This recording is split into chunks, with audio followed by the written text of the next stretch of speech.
You have to stay home while we go on our family trip because it's more fun without anyone else there. My mother-in-law said happily on the phone. I might bring you back a souvenir if I remember. I was supposed to go on this trip with my in-laws and my husband, but now they were leaving me behind. Ever since I married her son, my mother-in-law, who really loves him, never misses a chance to say something mean or bother me. Staying home might be a problem, I said back, but my mother-in-law just laughed like she was making fun of me. Is it a problem for you? Just think of it as punishment for not doing what I say. Then she hung up. It's not a problem for me, it's a problem for you guys, right? My name is Jessica, and I'm 30 years old. I do housework and work part-time at the local supermarket. It's been 3 years since I married my husband, Mike, who used to work with me. Even though we worked in different parts of the company, we talked a lot before we started dating. What really brought Mike and me closer together was a party at the end of the year at our office. It was a big gathering with people from different departments. Luckily, I ended up sitting next to Mike. Since we were already friends, we talked easily. At one point, Mike had to leave for the restroom, and I was left alone. That's when a boss from another department, who had been drinking a lot, started bothering me, trying to get me to drink more. I didn't know what to do because he was a boss I didn't know well. Just when I was feeling uncomfortable, Mike came back. He saw what was happening and calmly took the boss away to another table. When Mike came back to our table, he asked if I was okay and joked about how the boss couldn't handle his alcohol. That's when I started seeing Mike in a new way, and I confessed that I had feelings for him. That's how our relationship started. Things went smoothly from there, and we got married 3 years ago. Even though we don't have kids yet, our marriage is strong and happy. Even though Mike and I are happily married, there's one big problem. My mother-in-law, who we're currently living with, when we first got married, we had our own apartment, but there was a fire in the building next to ours, and our place got flooded with water from the firefighting efforts. We had to leave because our apartment wasn't safe to live in anymore. We didn't know where to go, but Mike's mom offered for us to stay with them. We were thankful for the help and moved in with them. But things got difficult after we moved in. My mother-in-law, who already made mean comments sometimes because she loves Mike a lot, started nagging me more often. One weekend, for example, I had finished all the chores and was relaxing with a cup of coffee in the living room. When my mother-in-law came home, she started bustling around the house. Then she came up to me and said, "Jessica, you're not cleaning properly. You need to spend more time on it, and be thankful for your hard-working husband. As his wife, it's your job to support him. I can't believe you can't even do that much. If you're not happy, then you should leave right now." Honestly, I felt frustrated thinking, here we go again. My mother-in-law constantly criticized me, and it seemed like it happened almost every day. I figured the only reason she agreed to let us stay with them was because she wanted to be close to her son, Mike, again. My presence as his wife probably just annoyed her. "Mom, please don't be so hard on Jessica," Mike stepped in. "But there's some truth to what you're saying. Even though she works part-time, she shouldn't slack off on chores." Mike often took his mom's side, which sometimes made me wish he'd support me more as his wife. I never meant to neglect the housework. Even though I work 4 days a week, I always make sure to take care of our home and family of 4, even when I'm not feeling well. On the other hand, my mother-in-law, who's a homemaker, spends most of her time going out and having fun. Since we live in her house, I couldn't complain openly. I just try to be patient in this uncomfortable situation. Then one day, something unexpected happened. Mike suggested that we go on a trip, just the two of us. "Why don't we go to a spa resort next month? The busy season at work is over, and I need to use up some of my annual leave. I thought it would be nice for us to relax somewhere." A spa sounds amazing. "I haven't scheduled any work shifts for next month yet, so I can take time off," I told Mike. After talking it over, we decided to go on a 2-day spa trip in the middle of next month. Since we planned to go during the week, we expected to have a peaceful and unhurried time together. I was thrilled about the trip and couldn't contain my excitement. Whenever I had a moment, I found myself researching our destination. Just as I was getting ready to book our stay, my mother-in-law said something surprising. "Jessica, I heard you and Mike are going on a trip. Why didn't you tell me?" she asked. Well, I stuttered, worried about how she might react. Then she said exactly what I feared she would. "Next month is my husband's and my anniversary. I was thinking of celebrating with a family trip. A fancy hotel would be nice." I really didn't want to go on a trip with my mother-in-law. Mike and I were planning on going by ourselves this time. How about we all go together next time? I suggested, hoping to compromise. But my mother-in-law wasn't having it. It won't be the same if it's not this time. It's our anniversary celebration. Just as I was about to respond, Mike walked in from work. Welcome home, Mike. We were just talking about the trip, my mother-in-law said enthusiastically. Oh, I'm excited, Mike said, seeming to agree with his mom. I wondered how she found out about the trip, but it seemed like Mike might have told her. Mike noticed my look and seemed a bit uneasy. Mom's really excited, so let's postpone our trip for another time. It'll be more fun if we all go together, Mike suggested. With Mike and his dad agreeing, I couldn't refuse going on the trip with all of us.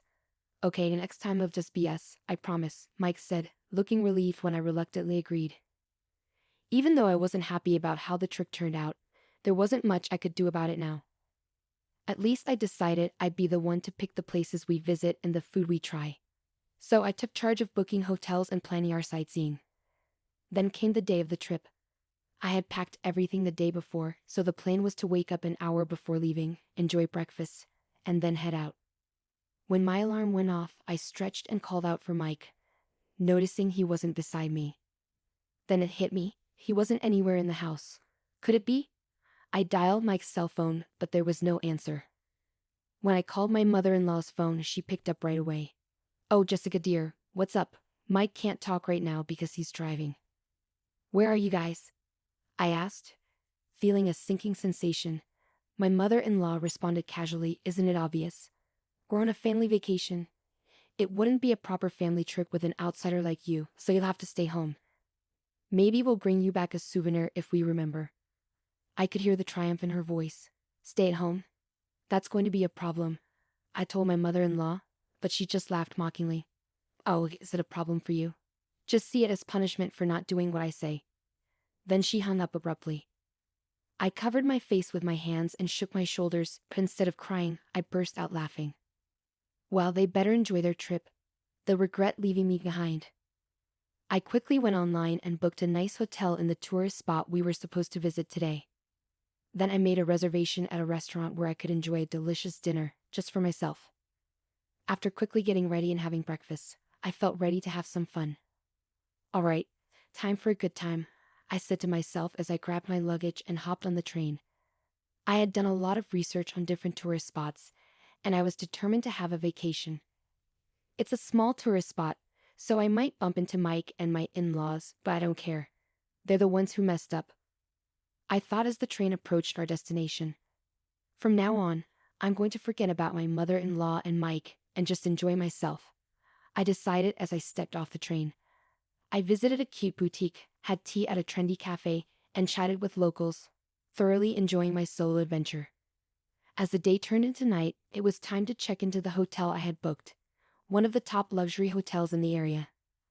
I felt like I needed to do something drastic like this to rejuvenate myself.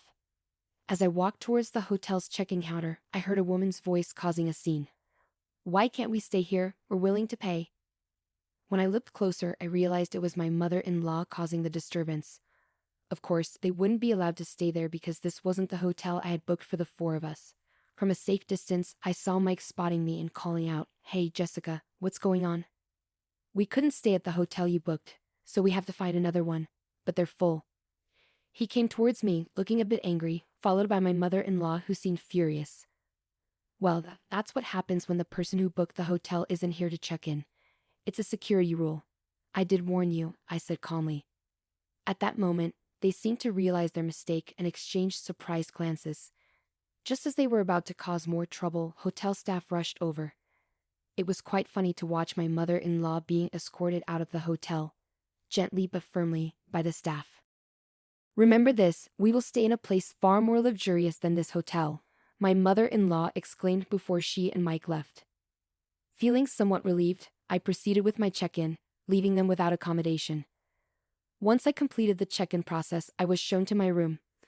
The clean and luxurious decor made me feel like I was in a dream. After settling my luggage, I decided to explore the hotel. After wandering around for a bit, I returned to the lobby. More guests were arriving. I sat on the sofa and zoned out for a while when two young women sat down next to me. They seemed excited, chatting about their impressions of the hotel. Their conversation quickly turned interesting. "Hey, did you hear about that hotel near the station? There's a really creepy rumor about it. They say if you stay in a second-floor room, you start hearing things that aren't there and your stuff gets stolen. And even worse, there was a case where someone died, and nobody knows who did it. We're so lucky we're staying here, right? Do you think it's true? But why hasn't anyone been arrested? I mean, wouldn't you call the police if something like that happened?" "Well, there are rumors that even the hotel staff might be involved. It's so scary. What a dangerous place." When I checked the time, I realized it was almost time for my dinner reservation. I quickly got up and hurried to the restaurant. Ah, the meal was so satisfying. After dinner, I returned to the hotel, took a relaxing bath, changed into my pajamas, and settled in to watch TV. That's when my phone rang. "Hello. We found a hotel to stay in, and it's really nice. It's a shame you're not here with us. But don't worry, we'll enjoy it twice as much for you," my mother-in-law said cheerfully. "Oh, is that so? Well, you're lucky to find a place at the last minute," I replied casually. "Isn't it?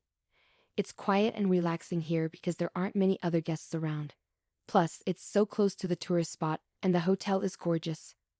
"I wonder why that is," my mother-in-law went on. That's when it hit me. Could it be the hotel near the station? "Yes, that's the one." "Why do you ask?" she responded. I remembered the unsettling story I had heard about the hotel's bad reputation in the lobby before dinner. "I think you should leave," I warned my mother-in-law. But she just laughed off my concern. "Are you jealous that we found a nice place to stay? Well then, too bad for you. Bye."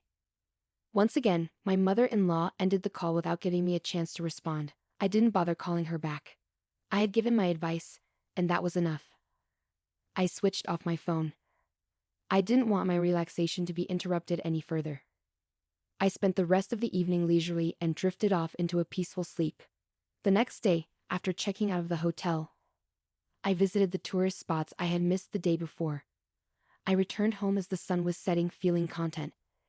As I approached the house, I noticed light leaking out from the windows, indicating that the three of them had already returned home. "I'm back." I announced my arrival in my usual tone as I opened the door. As I entered the living room, all three of them started talking at once, creating a commotion. I was taken aback but managed to calm them down. Then my mother-in-law began recounting the incident from the previous night. After they had all gone to bed, they heard sounds of wrestling and someone entering the room. Paralyzed with fear, my mother-in-law stayed in bed quietly while the intruder seemed to roam around the room for about 10 minutes before leaving without a sound. Feeling relieved, my mother-in-law eventually fell back asleep, only to wake up the next morning to find that all their belongings, including wallets and smartphones that were left on the desk, were gone.